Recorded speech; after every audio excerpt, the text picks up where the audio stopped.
Afternoon all, I'm with my good friend Chris, Chess Explained. So we have another game of the day pick, which we've picked between us. Hi Chris. Yeah, Trifon, hi. We're a bit late for the second round, but we didn't manage yesterday. Hmm. On my part, it was due to the Euro 2012 football Hmm. competition, of course, and Hmm. so I couldn't do any chess yesterday. Hmm. Okay, so let's get going. I think we have Kramnik against Grischuk here. Yeah, that's our choice after careful and detailed consideration of other games. Okay, so this was interesting. So Kramnik as white played knight f3. Reti starting off as knight f3, non-committal for pawns, just knight f3. Yeah, Kramnik mixes d4 and knight f3 usually in his games. He starts d4 and knight f3 just according to his opponent. Mm. I think he rarely plays knight f3 with the intention to get some independent opening that can only arise from knight f3. Let's say, just for instance, after this he always plays d4 and returns to usual d4 structures. He almost never plays stuff like this here. Yeah. So he uses knight f3 as a transpositional tool. Yeah. To avoid certain lines, and the main avoidance here is the Grunfeld and the Nimzo-Indian. Very often he plays this against people he suspects that he will play the Grunfeld, and maybe he's not. He has got an excellent score against the Grunfeld. You need to know this. Yeah. It's not like he's not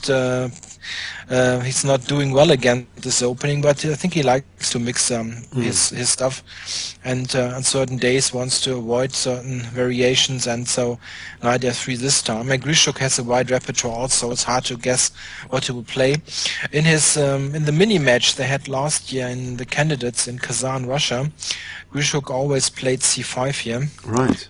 And they got this kind of opening. Yes, he accepted the d5 hole. I think I video annotated one of Grischuk's. He crushed Kamsky with black, seemingly effortlessly. He accepts the d5 hole and gets a good kingside attack sometimes. Yeah. This line he played quite a lot in this candidates tournament, but this time he does something else, and something which at least surprised me a lot.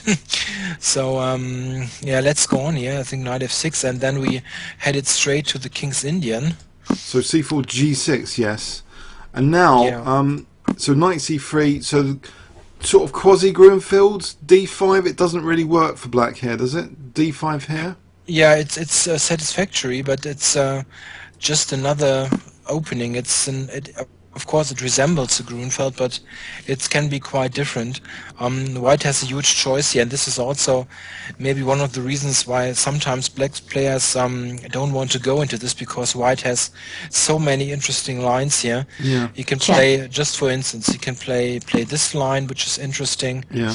He can, of course, capture here, and now he's got so many moves. He can play Queen A4, yes. Queen B3. Actually, Queen A4. Can we just quickly touch on this? Queen A4. Check. Yeah. This looks quite dangerous. Say knight. Sorry, no. Say C6. Then Queen D4 might be good. Yeah, C6 on C6. I'm not sure that this is so dangerous. Or maybe not. Okay. I mean F6. Black can play F6. Ah. On C6, White usually takes on D5. All right. I mean, it's possible. And now E4, the queen is covering E4 from the side, and then you follow up with D4. Right. It's a bit like Grunfeld, but it's not. You don't have this exchange on C3 happen, so it's a little bit of a difference in the center. So it's a huge choice. White can give this check. He can go for this move. He can go to Parlov's Queen C2. Play even H4 here, which is not entirely pointless. Really going H5, Queen A4 to H4 is quite crude, but it's not bad. Cool. It's very much very much choice here for white. So this is also, I think, why black players sometimes don't like this so much. But the King's Indian, it was a huge surprise, at least for me. Grischuk played this before, I think, but it's not one of his main openings. Right. And Kramnik is known to have a brilliant score against the King's Indian. So Yeah, even against Kasparov. He's got a plus score against Kasparov in King's Indian. yeah, Kasparov, I think, never won a classical game in the King's Indian against Kramnik, and he lost quite some. Yeah. He wasn't so bad out of the openings, if I remember correctly, but somehow it didn't work out. And it was really in the early stages of Kramnik's career. It's mid-90s or something, Yeah. because Kasparov pretty much gave up the King's Indian after those losses. So, Blimey. I didn't know it was that devastating. yeah, I think he lost 2 or 3, and he lost one brilliant rapid game, which is maybe one of the most impressive rapid games I ever saw, where Kramnik won against Kasparov, and he lost quite a number of games. He won also 1 or 2 rapid games, but all in all, it was pretty bad score. Yeah. All right, so we go e4 here, and therefore we got the King's Indian. Yeah, I think this is very normal castles now. So, And Kramnik pretty much always plays the classical line here. yep.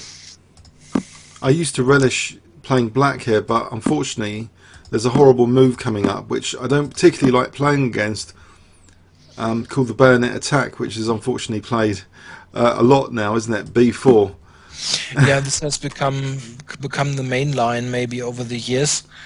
White, of course, has quite a number of moves here on move 9, but b4 has become the most popular move, and this is largely due to yeah. If you look at this now, White, what is the drawback of b4 here? The drawback is Diagonal? that actually. Sorry? The diagonal sometimes with knight h. Sometimes black can use the diagonal, the weakened diagonal. Yeah, right. And knight h5 is actually the main point, Yeah. which is also played in the game. Yeah. And this is also why this move was a bit out of fashion for years, because it was thought that knight h5 to f4, this kind of ideas, Yeah. would give black good play. And usually what happened starting in the mid-90s was that white began to play this little move rook e1, Yeah. and this really revolutionized this whole system. The idea was basically that if black goes knight f4, which isn't a good move really, but I show why. Okay, it's playable if black plays something like, let's say, h6 or something, but f5 would be the normal kind of stuff you play in the King's Indian. Then white can actually take here and play e5, and this reveals the big idea of rook e1, that white can break through in the center, and this position is close to losing for black. Yes. I Yeah, don't really. particularly like it as black. Yeah, you get c5 also, c5, Yeah. and bishop to c4, and then you're close to exploding on the e-file. Yes. I actually had this in a tournament game once. It was very funny. Okay, so yeah, so knight f4 is bad. So usually black goes. Oops, I need to. I think. Funny in that you won quite quickly. Sorry. Or Yeah, it was nice to play. So then it always went f5. I need to show this because it's relevant to the game. Knight g5, and this is a huge difference to lots of other lines in the classical King's Indian, where white's knight sometimes goes on this kind of route, or knight d2. Yeah. Here it's going to g5, and this is the difference because white often can get his knight to e6, which is very irritating. And this usually continues like this, knight to f6 back, because it was hanging on h5. And then white, of course, he can play f3, which was done quite a number of times, but also in the beginning of the line, white was playing this move. Right. All right, and you need to keep this position in mind, because what we get in the game is quite similar. So if we go back to the game.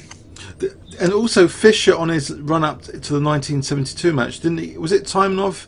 He had similar King's Indian variations. with Yeah, knight.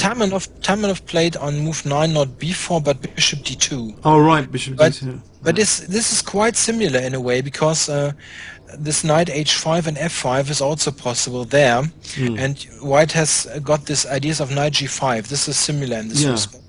But what you keep in mind, this line here, white has played rook e1, and he's played this knight g5 and bishop to f3. Yeah. And now let's return to the game. Here, Kramnik played g3, Yes. which is the old move actually, which was played before rook e1, Right. was popular. And now we got f5, knight g5, very similar, Yes. knight back. And now, usually white played in the beginning of this line, like 20 years ago, still played today, but this was actually, f3 was the main move. Yes. And then it can continue knight h5 back and so on. I don't know it in detail, but white played this f3 move.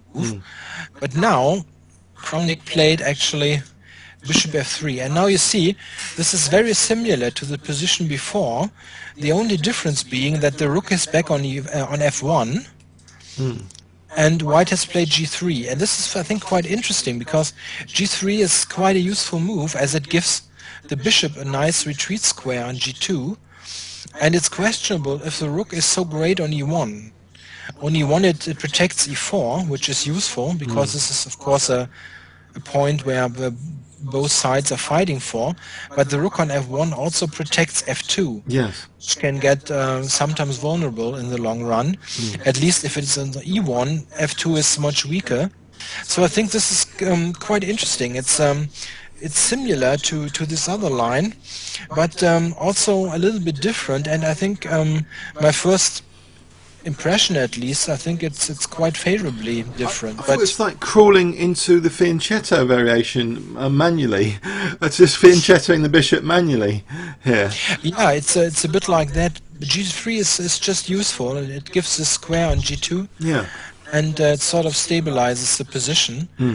And in general, what's happening here is white will land his knight on e6. I think I need to get rid of a couple of those signs. White wants to get to e6 here, therefore getting the bishop pair, because black of course needs to take it. Yeah. And then potentially this bishop here can get very strong. If the d5 pawn goes to e6, white captures here, and then this diagonal Yeah. gets into play. So. And also, It's of course, very- you've got frontal pressure on d6, which, as this game shows, that can sometimes be increased with moves like this. So d6 can become a problem if your pawn's here. Yeah, I think all in all, this is I don't know. I think if I would have black here, I would be quite annoyed about this kind of setup, because you don't get any attack on white's king or something, which you often have in the King's Indian, where you push the pawns and get some attack in return, and you don't have that here. And somehow it just looks, to me at least, that white is pressing, and black has I don't know, very few chances to get some counterplay. It's a game changer. It's like white's asking a dog to play fetch, because you're giving that pawn and saying go and eat it. So black's going to have to spend time eating that pawn, and it can be a powerful pawn sack anyway, even if it's taken. Yeah, I think we should progress a couple of moves to show this, because it happens quite quickly that this knight lands there. So yeah, bishop g2, very nice prophylactic move. And he waits for h6. It's so beautiful. The knight's not going to go back here. It is going to go for this, getting the bishop pair. So positional sort of pawn sacrifice in effect, isn't it? Yeah, in the long run, this pawn on e6 can easily get lost. It can get attacked. Most often it gets lost in this way, that black protects d6 here, and then this kind of maneuver. But I used to think, because of that Fischer match, that black might be doing okay once he gets to pawn. What is it? You get a good centre as well. But this has changed my perception of things quite significantly. This single game, actually, about this e6 pawn. Yeah, I mean, this is these kind of positions are difficult to play. I had those kind of positions also myself a couple of times, and with white, of course. And I noticed it's difficult to play. I also had games where black simply got the pawn and ran away with it. Ah, And I was asking myself, what do I have for this pawn? yeah, It's really difficult. It's not like a clear cut better for white or something. yeah, But white has got nice chances based on the bishops and the pressure that will come up. yeah. So I think Grischuk played a little bit differently here. He didn't capture with he took here. Oh yeah. So I'm not sure. Maybe 98 was an idea. Oh, 98. Yeah, to get to this pawn. But I mean, we can show a bit here. The question is, what would white play now? I guess b5, but it's not the only move. The idea being, if black tries to keep it close, then white can take here and open up this this diagonal very nicely. So this cannot be the answer. So if black goes here, then that's the question what white will be doing now. Moves like queen a4 can be an idea, or knight to a3, bishop to a3 still. Yeah. Hard to tell. I think it's all looking quite nice, but it's not so easy to decide between those moves. Even c5 might be an idea here. Could also be an idea. Yeah, immediately attacking here. Oh, blimey, black for queen takes- d7 maybe. Queen d7. Oh, no, I'm not sure, no. Okay. I don't think black might take and play knight f6, but you can maybe go here. It's also an idea to protect this pawn for one more move, Yeah. and then continue with let's say here. White has lots of pressure in the center. It's very annoying. Yeah. It's difficult. Maybe this is better. I think somehow this knight e4 strikes me as being a bit too accommodating in a way. But hard to tell. Grischuk certainly or usually knows what he's doing. So let's have a look what happened. Yeah. And now b5 first, not taking on. It's d5. really, all of this is very dual purpose, because if you'll know, that c6 is under fire, and bishop a3 is potentially facilitated, well, maybe after a4, but even, if white plays queen a4, that's dual purpose as well. It protects this and then puts more pressure on c6, so sort of attacking opportunities. A lot is created by b5 that is subtle, some of it's quite subtle, or maybe not that subtle. Yeah, white opens up lines and opportunities for his pieces, and the main point here is this ugly piece.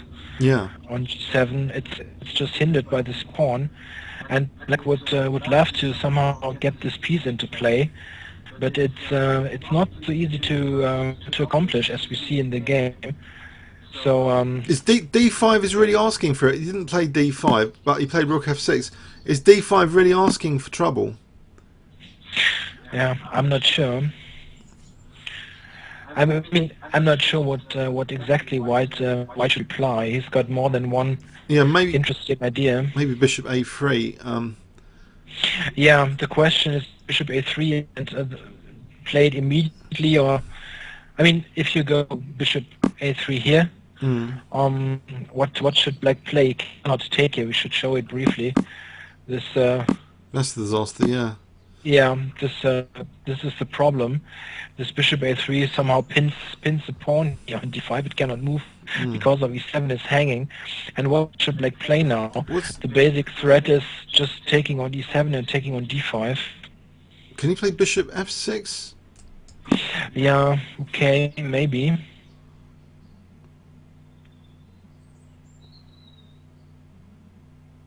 Interesting. The question is maybe we could go something like this here. The issue persists that this pawn cannot move, this d pawn. If you you cannot move the pawn because e4 then falls and it opens up everything. And now white just piles up on the d pawn. Let's say with rook a d1, this kind of stuff. Yeah. And It's not nice. No. But it's. I think I'm not even sure that this is the most exact way to do it. Right. Still, d5 is the principled move, so Yeah. maybe this was an idea still, because it's. I think if you look at the game, this rook is somewhat somewhat strange. On e6, it's the point for concrete play by white. So rook f6 was played, Yeah. and now we recaptured the pawn finally. Yeah. Yeah, and black has won a pawn now. This Yes. e6 pawn is gone. Pure and positional no- pawn sacrifice at this stage, just maybe intuitively thinking he's got pressure, or he's backed it up with quite a lot of calculation, or a little bit of calculation. It just looks visually black stuck. Target d6, d-file. The rook's going to come to and things are going to coordinate. Yeah. Yeah, the thing is, I mean, the practical problem also here in this position is, I'm not quite sure about the objective merit of the position here, if white is really clearly better or whatever. But just think about the ease of white's moves. He just plays the most active and optically pleasing moves like bishop a3, rook to d1. It's very very easy to come up with a good plan as white. Yeah. You've got all those attacking points where you can put pressure on, Yeah. and black is stuck with strange pieces, and it's difficult to coordinate this. You get the bad bishop, you get a potentially weak king, and so on. It adds up, yeah. Yeah. So a difficult position to play. Yeah. Also, but this is just a suspicion. I think that's all preparation, of course. Yeah. If you look at the clock times, Grischuk spent half an hour here, and Kramnik just 15 or 16 minutes. He was very, very quickly playing this, so Yeah. it's possible that this was still preparation. I mean, move 13, 14, I mean, they could have made this pretty quickly, but rook f6, e6, I think it was most likely a known position, at least to Kramnik. Yeah. And I hope only to Kramnik, because if Grischuk purposefully went into this, it's quite strange. Quite strange choice, I would say. Okay, so what did he play? I mean, I looked at the game, but So d5. d5 now.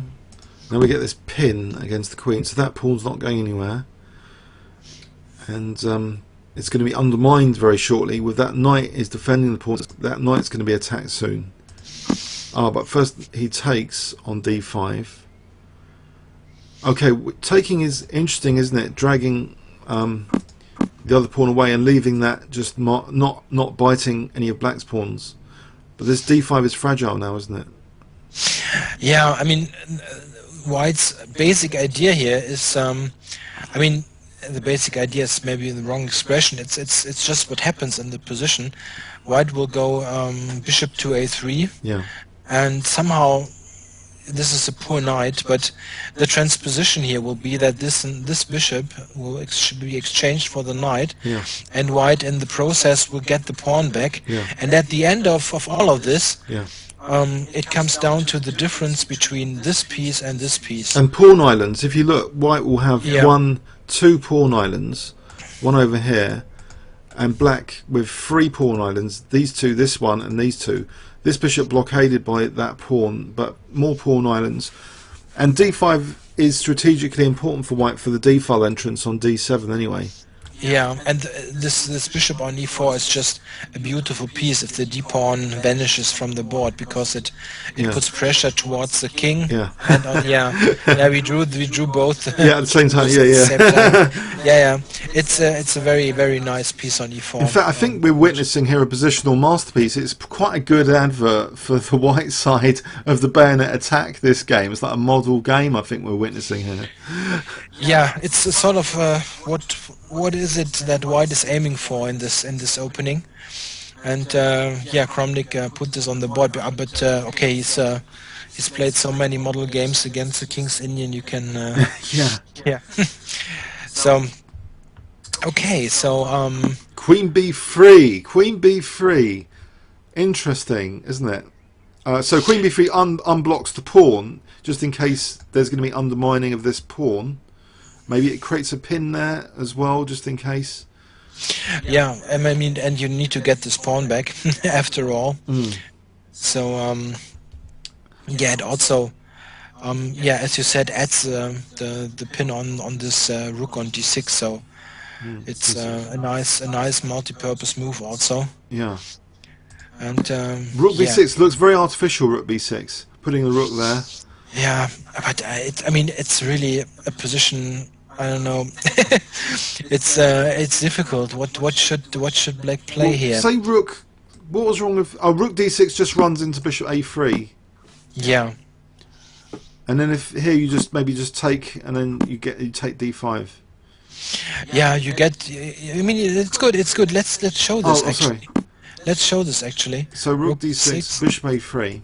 Because it shows this kind of configuration here quite nicely. So if white would take here this kind of position, this is just a nightmare for black, where white is threatening actually immediately rook d6 winning. Strategically it looks brilliant, and tactically it's brilliant, isn't it? g6, concrete examples. Just terrible. Yeah. And you've got this kind of poor piece on g7 against the monster on e4. Yeah, just terrible. Yeah. So this is actually what white is aiming for, and if you look at the game, it's it's actually what he got in the game at the end of all this. So okay, rook to b6. But yeah, hard to suggest a move really. I'm not sure. They're taking time for a4, so bishop a3 without any holding up this part of the chain more with the a4 pawn, but bishop a3 delayed a little bit. Yeah, and also one idea could be if the diagonal gets open to get to the b7 pawn. Yeah. Yeah. This works very nicely together. Yeah. And yeah, hard to suggest. What did you play? a6. Yeah. Yeah.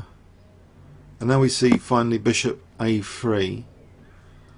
So it's really undermining that d5. Now here, so black played ab, but what other alternatives? Okay, if he plays d4, be a disaster, I guess, in some way. I mean, you can win material with this move, and this is quite enough, I think. Rook f6 here. Yeah, well, b7 now. Oh, b7, yes. Just take on b7. Ouch. Yeah, yeah, and this shows, you know, this would. Oops. Sorry. I mean, a move like this here. You cannot take on a6. I thought you could take here, rook but a6 maybe. This isn't what you want, to pin your bishop here, to go for a self pin. But you can actually just go back here, and are just much better. Yeah, these pawns are menacing with these bishops pointing down. Yeah, terrible. Yeah. Yeah. Okay. So this isn't possible. And maybe, I don't know, a queen move. Also, queen f7 looks strong as well, you know, attacking these points. Maybe, what does black do here? Just queen f7. Oh, also not bad, yeah, not bad. Torture. Say this here. Ah. What do you do? What do you play to take here? I might have this strange little move. I suppose you could play bishop g6 and queen b7. Is that check? Is that too greedy? It's giving black a bit of counterplay, is it? Yeah, I'm not quite sure. I think you lost a bit of the coordination here, but yeah, but I think the other line was it's sometimes it's good to be just greedy with bishop c5 and win material. Yeah. It's looks quite lost actually. Bishop c5. Yeah. Okay, so what did you play? A queen move, or I've sort of forgot. Oh, you took. Yeah. So then we have this exchange. He gets d5, and now. Yeah, we're close to the mentioned configuration. Yeah, with those two pieces Actually, I don't know how to do this in with the software. This e4 should get a green square and this a, a red square on g7. Ah, It's certainly possible. I'm not quite sure how to do this, yeah, but this is just a dream piece on e4. yeah, absolutely. So, pawn islands. Black's got 3 pawn islands now. If White can get this pawn back, but also, so we've got a pin here against this rook. We've got a pin here against that pawn, which is important.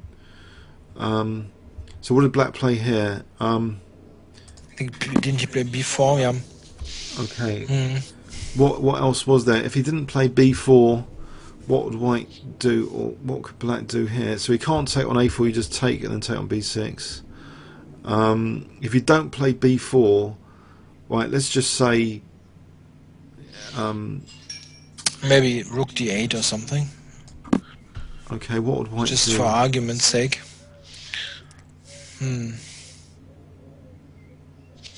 I think there's a good move here with a5, maybe. Ah, This is very strong, I think. Let's say if Black would play something like this, you can take on b5 and take b7. right. And if b7 falls, the combination of this bishop and this pawn means you get a new queen. It's very, very close to this. All right, just a5. Yeah, just get the pawn back, and then you got pressure. Yeah. Yeah, this is quite nice. Also this here, Mm. something like this, rook somewhere. No, here. And Black can resign. The a pawn just promotes here. I suppose you can play queen c5 on f2. Yeah, you can try, but I just need to protect this because it's just a one move threat here. This maybe. Yeah, yeah. This bishop's not really helping. Yeah. It's like you're playing a piece down. Really. This bishop is really helping things, like this pawn. Yeah. All right, let's go back to the line then. So he plays b4, and now a5. Okay, a5. So if this wasn't being pinned, this pawn, then AB would actually be a threat. At the moment, it's a potential threat if this is protected, this rook, which Black needs to bear in mind. But here he doesn't move the rook. He kind of pins. So we've got 2 pins going on. It's quite interesting. Yeah, exactly. Queen f7 is a tricky kind of move to pin the rook on d5 against the queen. But White has a strong response. Kramnik played h4, right? Yes, sort of hack attack move, but no, totally justified by this bishop, which is strategically a lot better than this bishop. So tactics are being justified by strategy. In this position, it's fantastic, this h4, isn't it? Because of that. Just one thing, I think you have a sort of I don't know, the idea that moves like h4 are bad in a way. Yeah. I'm not sure. This hack attack thing, it's usually those those flank pawn moves like a4, h4. Yeah. They're often very useful strategically. Yeah. Very often, because they gain space. They sort of do some work against pawn formations and so on. It's not an attacking move. I mean, h5 is sort of an attack, but very often those flank moves are very, very useful in improving your position. So it's that famous saying that Bent Larsen said if he has no other idea in a position, he will play a4 and h4. Really? Yeah. That's great. Oh man, I didn't know about it. You know, a lot of quotes, don't you? I didn't know that quote. That's brilliant. Oh, fantastic. Yeah, but and he actually did. Yeah, in his games, he used the flank pawns very often, and they were very often effective in attacking, but also improving your position as it gains space. And okay. Here concretely, h5 is just threatened. Yes, and we get a disaster move, don't we, from Black? A total disaster. h5 is a real lemon, but oh dear. Yeah, but this position was just terrible. I know. I mean, you should show what happened, because the finishing move is very aesthetic, isn't it? aesthetically pleasing. Yeah. Yes, should say aesthetically pleasing. So someone's had a go at me on that before, saying just aesthetically good. No, aesthetically pleasing, Queen D1. So now this is really on the cards now because this rook's protected. Also, this is now on the cards because this pawn's now pinned, pin and counter pin. So he's unpinned his rook as well. Not that. So there's also potential rook D7 as well, pinning the bishop. This game features a lot of pins, doesn't it? Yeah, and this also shows this Queen D1. This position shows perfect harmony in White's pieces. Somehow everything protects each other. The Queen, everything protects, and everything's working nicely together. Yeah. And this is actually, back from the early '90s, I've always been a fan of Kramnik's games, and his if everything works for him in the game, they often look like this. Every piece is working together, and it sort of forms a complete picture of a game which is flowing from move 1 to the end, and this is one of those. It's like watching Brazil football at its peak. Brazil, very coordinated team, fantastic. Yeah, coordination. sort of everything's playing together. Yeah, this is just very nice. I mean, H5 was, of course, not the best move. No. That Black but okay, but what could he play? It's not easy at all. No, there's some fun tactics. Say King H8. I think there's Rook D8, isn't there? Just discovering an attack on the Queen. Yeah. So Rook takes D8, Queen takes F7 without Black having anything. The Queen is always nice. So you cannot play this. If he plays this, I think we can just play just Rook here, threatening again, check, and trying to win the Queen, or Bishop D5. So if the Rook has to move here, doesn't it? Yeah, let's say it goes here. So And, check. Check. Oh, right, protecting the Queen. Oh, no, hang on. It's not so clear cut then, is it? It's very good for White, but maybe we even have something better. Okay, I have an idea. Just take this back. What if I play this first? If Black captures now, it's devastating. Check. The check. then this is over because you cannot go to H7 now. And then, for example, you've got Bishop D5 Check. here, haven't you? Exactly. Bishop D5. Ouch. It's a very, very loud ouch. So and if Black cannot take on H5, it just resigns. This is just such an aesthetically amazing, pleasing advert for the bayonet attack, this game. Oh dear. Which, I've done 1 or 2 videos on my channel before about the bayonet attack, because it's not something I like. I didn't know. Yeah, I don't know. I mean, I think the theoretical status wasn't so isn't so bad anyway for Black, but I'm not sure what you should do against this line. I am no expert. But I didn't think that that Black was doing so badly in this opening lately. Just theoretically, at least. I mean, everything is also a matter of taste. It's not only objective evaluation, but also you need to like the position. but let's have a look. See, okay, let's give an example here. So say he did plan with Rook F6, then we crash through with check. Wouldn't we? Or is there something stronger here than Rook D7 is also a move. Rook D7 first to pin here. Also not bad. By the way, our resident YouTube GM is talking about how pins are sometimes not very good to use. I think this game's got a lot of pins and counter pins as examples. That Smirnov, he's talking about pins with Bishop G5. But No idea. I don't watch his videos. no, but all his examples back it up, right? But it's like creating a virtual rule, yeah. But there are counter examples. I'm pretty sure. But here, okay, it's good to create this pin, for example. I mean, in chess you can find examples for everything. I mean, there are games won with 1 F3 also.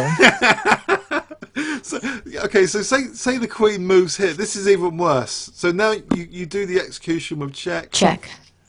It's even worse because you've got Bishop G6. Now you're threatening mate with Queen H7. Yeah, this wins. I mean, if you're very Check. a very pyromaniac kind of person, you can also give this check here. Sorry, that's even worse. That's even much stronger. I win every piece. I mean, it's winning. Oh, everything's winning here. I mean, what could Black do? He could go here, and then you can decide. I mean, it's you can take H5, but maybe this isn't so clear. I mean, what is White doing now?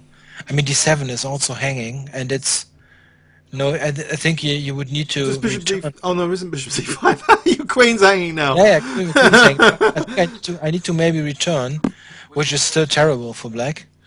But it's questionable if this pawn grab helped you so much. Right. Maybe you can just take here. Yeah. Yeah. Hard to say. Or with the rook, maybe with the rook. Hard to tell. I mean, the rook on d7 is sort of a liability to the queen, yeah. So maybe it's an idea to move the rook, and then you have this queen h5 check still coming up. Yeah. And also now you're threatening this one. Yeah, rook Oh, takes. rook takes g7. Yes, yes. Of course, you just basically an uncovered attack on a8 as well. Yeah. Yeah, black has no move here. Let's say moves something like this, Yeah. for example. Then you just can you just push the a pawn? Maybe you can. I mean, f2 is hanging, but maybe you can still just. Well, if you get g6, it's pretty. If you let black weaken g6 here with this, so you play check, and now you play bishop g6. Isn't that strong? There's no killer check here, is there? Isn't this end of game? Bishop g6 here. Probably Check. this one, maybe. Check. Check. Oh man, there's a lot of resources in chess, isn't there? Yeah, you got it. Oh, I'm not winning with queen e2 here. Check. No, you can run away. Maybe this one. Oh, blimey. But I mean, this kind of variation, I think you had a position where black was very close to just resigning. I mean, you resigned in the game, actually. Yes. So maybe you don't want to get. There must be something clearer. Maybe you don't want to let him take on f2 and just play some positional move. Okay, so I think it was quite justified to resign. Yeah. Oops. to resign here. So very nice demonstration from Kramnik here. A bit frightening for the King's Indian players, to be honest. So just do an overview and summary. So if you want to play the King's Indian, I think you've got to know something about the bayonet attack. This game shows bayonet attack. The exploitable base of the chain D6 is accelerating an attacking principle on D6 rather than the base of the chain. Yeah, but maybe just a little thing here. If you really play this as black and you're sort of afraid of this move, maybe it's an idea to look for some other line maybe here. I played h6 myself as black to stop all this knight g5 stuff because it did scare me. Just in my club games, I don't like knight g5 to e6, so I've wasted time with h6 with some success. Maybe it shouldn't. I mean, a couple of years ago, a5 was also a possibility, which isn't too bad, I think. I mean, it's more of a positional way to play this. It usually continues like this here. And then you can sometimes even play b6 to trying to hold white a bit on the queen side. Yeah. I mean, you're maybe slightly worse here, but it's not so terrible. Yeah. I mean, this is an idea. Or if you really sort of don't care much about, just want to have a fight, yeah. Then you can also just play knight to e8 here. Yes. And f5 and so on. Or knight d7, maybe it's like Nakamura did a couple of times. Right. It's possibly objectively better for white, but very difficult to play. I mean, I'm referring to this kind of stuff here. Yeah, I think Ivanchuk lost to Rajabovic in this line. And this line, you got a couple of Hikaru Nakamura games. He won against Gelfand, a brilliant game, really. I don't know if you ever covered this, but he did an amazing kingside attack against Gelfand here with black. And he also won against Anand with this. I mean, from a lost position, but yeah, it's... if you play this kind of line with black, you sort of accept that you might be losing at some point. but it's very, very dangerous all the time for white also. I mean, this is a kind of position I wouldn't play with both colors. Well, you swap the evil, because instead of the evil of having to chase a pawn to regain a pawn and lose your bishop pair, you accept being squashed and demolished on the queen side instead, with some counter chances on the king side here, more with your bishop.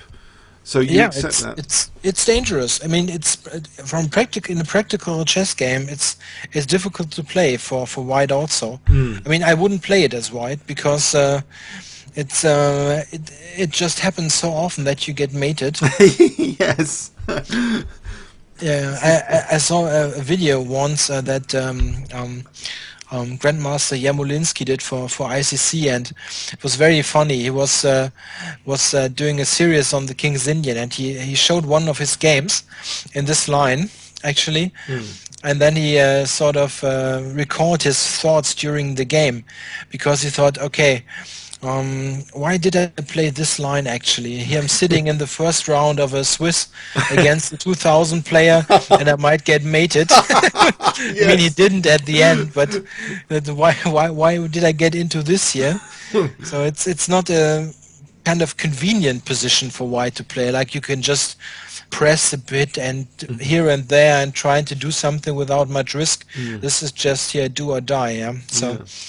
So maybe black players who aren't exactly competing for the world championships might consider playing this, because it's, I mean, on this level it's very risky to do so. Yeah.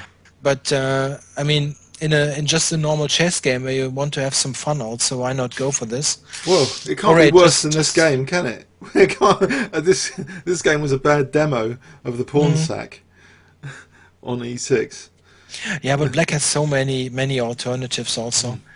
But what he could play, I mean, before I even, just to make some funny, I even played King H8 a couple of games as black. When I played the King's Indian as black, I played King H8 a couple of times. The idea being this kind of stuff.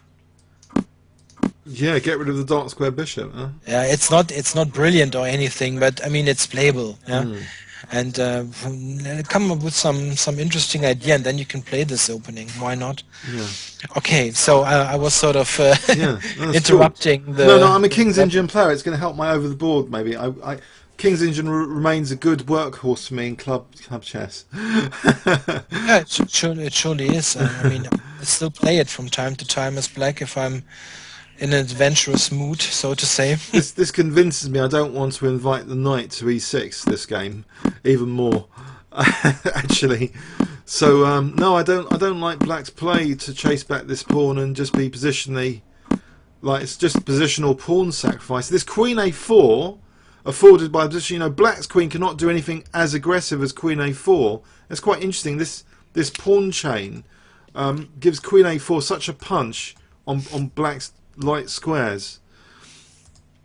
I find it fascinating that, you know, just basically this is a very aggressive pawn chain still. Okay, this rook move is just totally not in the King's Indian spirit to be going over after pawns like this on the queen side, but it's just the nature, it's just what the position is from the opening. Yeah, it's really difficult. I think at one point there of course should be some improvement. I don't know, like on move 15 or something. But it's really difficult to play. I mean, I'm not quite sure what Grischuk prepared there, but I think it's very annoying to play over the board. If you think you are under so much pressure, and it's far easier to play for white. Yeah, who's got all this active moves to sort of come naturally to you. What are the statistics on pawn chains when one side has two islands, and one has 3? Does the side with more islands generally lose statistically? Sorry, I know that's an abstract question. Would you say they generally lose? They got more weaknesses to cover? Yeah, I mean, loose pawn structures are of course always an issue, but yeah, I hate to say it, but it really depends on the position. Yeah, I know. Okay, I know. Sorry. Okay. All right. I hope people on YouTube found our dual commentary banter quite interesting and informative. So we'll upload this to both our channels. Thanks, Chris. Thanks, everyone, for watching. Yeah, thanks for watching. So comments or questions on YouTube, on King's Crusher or the Chess Explained channel. Okay, thanks very much.